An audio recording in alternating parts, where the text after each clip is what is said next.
Halo is one of my favorite franchises in all of gaming. I love Halo, and the game has probably impacted my life more than any other game that I've played. But it's very apparent that the franchise has gone a little downhill in recent years, at least in terms of popularity. But if you know anything about video games, you know that Halo in its heyday was an absolute juggernaut. So much that it's still recognized as one of the greats long after its cultural relevance has died down. But the franchise has still produced some amazing games like Halo 3, Combat Evolved, and Halo 2. We don't talk about Spartan Assault. But while all of those games are legendary in their own right, I'm gonna talk about my favorite game in the Halo series, Halo Reach. Now Halo Reach seems to be pretty widely considered one of the top 2 Halo games of all time by the community, and let me tell you right now, he's not number 2. In this video, I'm gonna revisit the game after 12 years. I'm gonna talk about the gameplay, story, weapon selection, and modes. Now with that being said, let's get into the first section. Halo Reach released on September 14th and was the 6th Halo game created by Bungie. Halo Reach received critical acclaim upon release, with the game receiving a 91% on Metacritic and a 10 out of 10 on IGN. And as we know, IGN is a site we can all trust.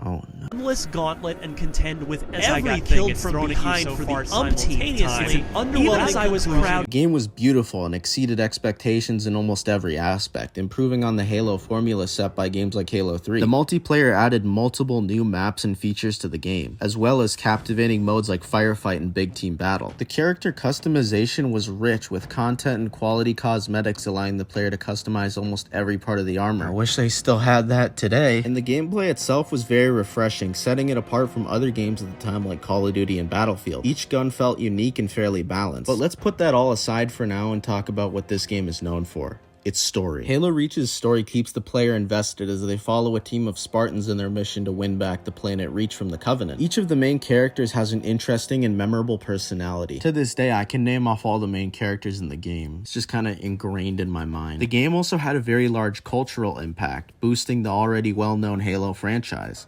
The game also won a couple of awards in 2010, like Best Multiplayer and Best Shooter Game of the Year. Now, if I can quote one of the best lyricists of our time, what Brody did, that shit was legendary. Now that we've discussed the game's initial reception, let's get started on the gameplay and game mode segment. Now I talked about Reach's gameplay in the previous segment, but now I'm going to try to go into more detail on it. Reach doesn't stray too far from the classic Halo formula that we've become used to, but elects to refine the gameplay, completely perfecting it, with the gameplay being challenging yet still enjoyable. The pacing and level design are absolutely perfect, and they mesh with the gameplay very naturally, creating one of the greatest environments that we've ever seen from a Halo game. And honestly, I'd say from a first-person shooter game in general. The game has a very dark color palette with a lot of greens, grays, and blacks, but is able to still be very refreshing. This really shows during the game's campaign. Now, I'm going to go into more detail in a completely different segment about the campaign, but right now I'd like to just talk about how the maps affect the overall ambiance and feel of the gameplay within the campaign itself. The maps don't really feel restrictive, rather more contained, and the map's darker color palette really gives the player a gloomy feel while they fight through the game. This aspect really makes the player feel very isolated and gives you the feeling that the mission might be impossible. And this is very intentional, fitting with the overall theme of Halo Reach, as the story is also very self-contained. But now let's go back to the gameplay itself. The most innovative addition to the game is the Spartan armor mods. These temporary but reusable extra abilities add things like sprinting, jetpacks, and invincible armor to the franchise for the first time. They make the gameplay more interesting and speed up the pace. It allows you to further customize your experience and makes the gameplay feel a lot more personalized, as an armor mod ability exists for all playstyles. Overall, armor mods are very innovative and a welcomed improvement to the game. Now let's move on to the game modes. Halo Reach brings over all the classic game modes that we know from Halo, like Slayer, Team Deathmatch, and Big Team Battle. Outside of the matchmaking game modes, Halo Reach also has Forge and Firefight. Both are very excellent and unique in their own right. Now that we've discussed the game modes, let's move on to the game's weapon selection. Each gun has its own distinct feel, beyond just its recoil and fire rate. Some guns even have special abilities, like the Covenant pistol, which allows you to charge shot, or the Needler, which shoots projectiles that explode once they hit the target. Those are just 2 examples out of many in the game, but you get the idea. The reload animations are beautiful. Actually,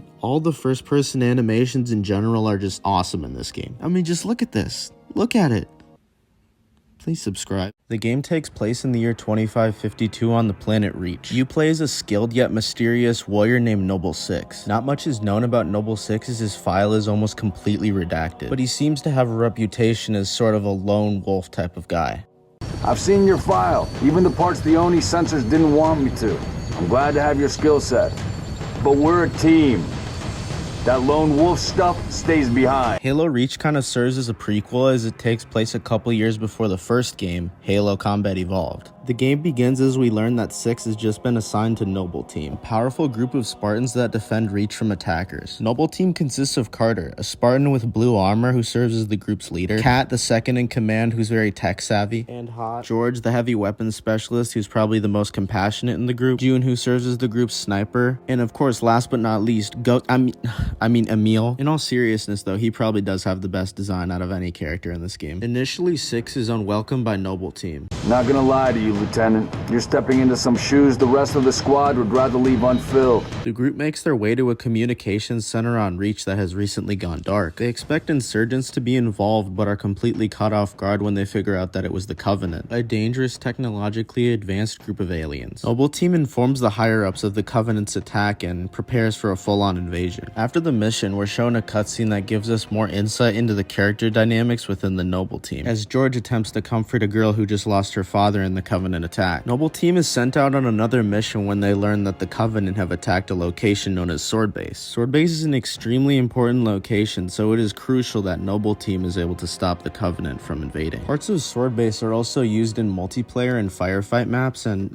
they're both extremely fire. I love them. But back to the campaign. After defending Sword Base, Noble Team is contacted by Halsey. Halsey reveals that the reason why the Covenant may be on Reach is to steal information about an artifact that may be important to their religion. A while later, Six and June are dispatched to a location with a lot of Covenant activity to see what's going on. I personally have a soft spot for stealth missions in first-person games like Call of Duty and Halo, so this is absolutely awesome to me. June and Six eventually discover that the Covenant are gathering their forces so that they can invade Reach. A large group of UMSC forces is gathered to combat the Covenant and delay their attack on Reach. The group eventually learns that a large Covenant ship is serving as the control center for the attack. Kat devises a plan involving blowing up the ship, but due to the limited resources on Reach, they're gonna have to get creative. So Noble Team creates a makeshift bomb that can only be detonated within the ship. George and Six are tasked with taking the bomb to the Covenant ship. After fighting their way through waves of Covenant, George and Six realize that the bomb has been damaged in the battle and can only be detonated while they're in the ship. George makes the decision to sacrifice himself to save Six's life. Listen, Reach has been good to me. Time has come to return the favor. Don't deny me this.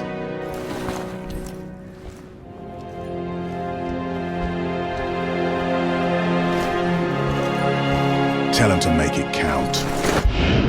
It's sad to see George go, as he was one of the most welcoming and compassionate members of Noble Team. Once Six lands back on Reach, he witnesses a full-scale Covenant invasion. Six is able to reunite with Noble Team after battling his way through the city of New Alexandria. The group is given the mission to destroy the sensitive information at Sword Base. They fight their way through New Alexandria in a battle that seems almost impossible to win, as Covenant are closing in from every direction. Ultimately, after a very long, hard-fought battle, the group is able to prevail. But as soon as they think that they're in the clear, Kat is shot in the head, killing her instantly.